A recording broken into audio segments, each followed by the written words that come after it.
Драги деца, денеска ќе ви ја раскажам приказната Мечокот и пчелите, што ја напишала Десанка Максимовиќ.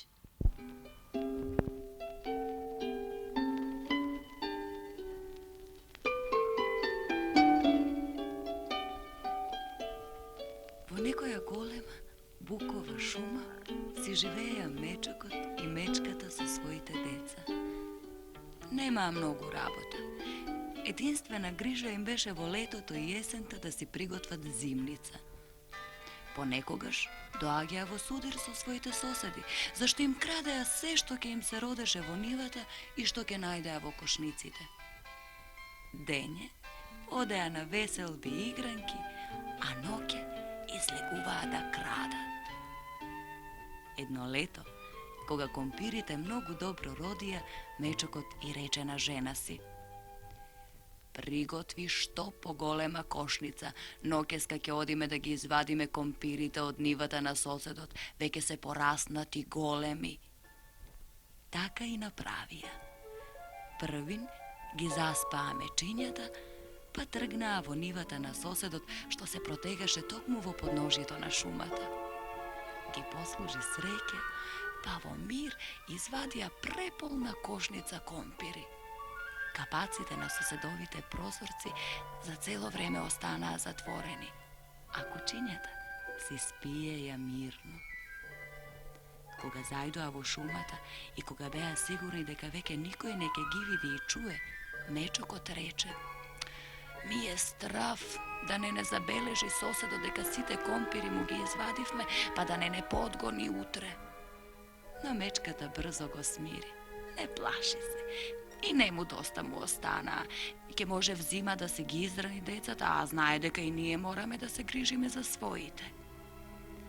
Кога дојдоа дома, пленот го скрија во една длабока дупка и им забранија на мечињата да фаќаат, заплашувајќи ги дека ако ги јадат компирите, ќе немаат за взима. А кога дојде да се вади репката, Мечокот пропатува по целата околина да види каде е најдобра, па и од неа наполни една дупка за зима. Кога узреа јадуњите и јаболките, секоја ноќ со Мечката одеше да бере, зашто мечињата многу сакаа да јадат овошје. Кога ја наполнија пештерата со разни корења и плодови, Мечокот задоволно рече: сега може да заврне снег кога сака. Се осигуривме за зимата. Штом ќе ја видам првата снегулка, ќе ја затворам вратата и прозорците на пештерава, па само ќе спиеме и ќе јадеме. Навистина, се имаме колку што сакаме. Само сепак ни недостига нешто, му одговори Мечката. Како знаеме, треба да најдеме малку мед. Ако ми се разболи взима некое дете, ќе треба да имам со што да го залажам. Права си, и рече Мечокот, но се плашам да не е веќе доцно. Пчеларите веќе ги затворија кошниците.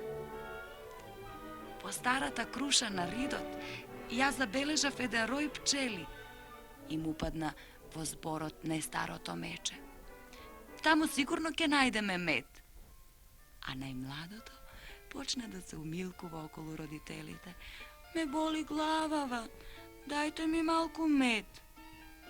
Мечокот тогаш реши, штом ќе настапи првиот сончев ден и пчелите ќе се растрчаат низ полето, ќе отиде да го збере тој мед од крушата. И во првиот сончев ден тргна кон крушата. Знаеше дека пчелите рано стануваат и дека кога ќе стигне таму, тие ќе бидат на работа. Селаните уште не беа станати, па во мир стигна до крушата и наслуша. Внатре ништо не се слушаше. И Мечокот брзо се изјази по дрвото, па ги извади сите саќа што ги најде. Сепак, неколку пчели излетаа од дупката и отидоа да им соопштат на другите за кражбата на Мечокот. А Мечокот со својот плен брзо се стрча низ брегот и зајде во шумата. Толку силно трчаше кутриот, што не ја забележа лисицата крај патот, ниту пак ја чу кога го праша кај го нашол медот.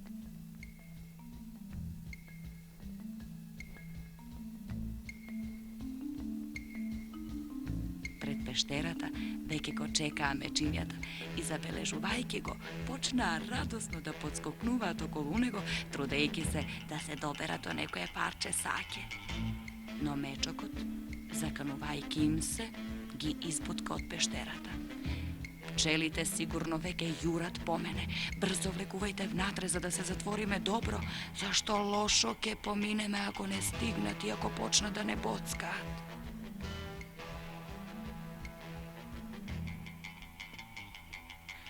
Мечињата исплашени се засолнаа внатре, а мечокот ја затвори вратата и прозорците со грудки земја и почнаа со страв да очекуваат што ќе се случи.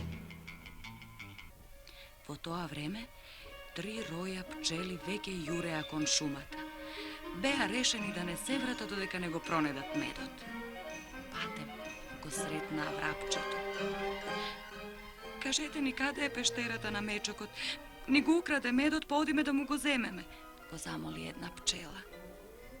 Врапчето многу убаво знаеше каде се наоѓаше пештерата, но не сакаше да ја одаде шумската тајна, па рече: Не сум ни чул дека во нашава шума постои некоја пештера на мечокот.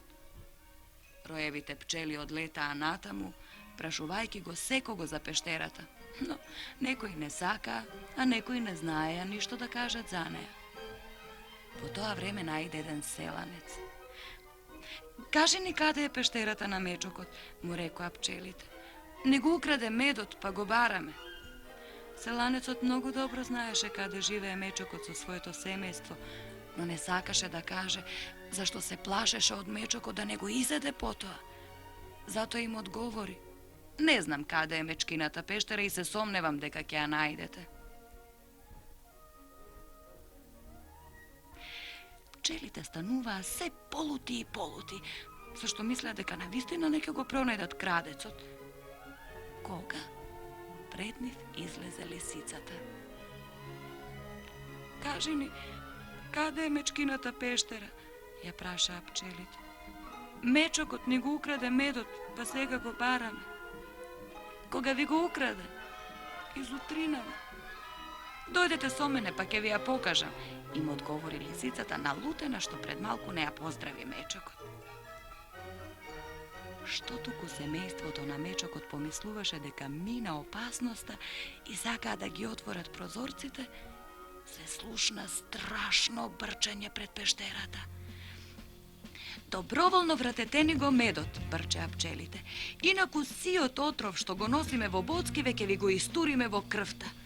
Притоа пчелите почнаа силно да ја дупчат земјата нафрлена на прозорците, малку по малку да ја откопуваат со своите ноџенца. На мечокот му се стори дека огромни сврдли ја дупчат пештерата од сите страни, па почна шепотејки да се советува со мечката. Олку налудени ако навлезат во пештерата, сиов мед ќе ни го земат и ќе ни избоцкаат толку многу, што и животот не ќе ни биде потребен. Туку подобро ќе биде да ги пуштиме внатре и да им го вратиме сакево. Мечката веднаш се сложи, па ги замолија пчелите да се подистават малку и им ветија дека ќе им го изнесат сиот мед. Така се разделија пријателски. А утредента, кога мечокот излезе пред пештерата, на еден камен најде толку саќе со мед, колку што имаше мечиња. Пчелите сигурно сакаа да се заблагодарат, што мечокот по мирен пат им го врати медот, па доброволно за неговите деца оделија нешто од својата зимница.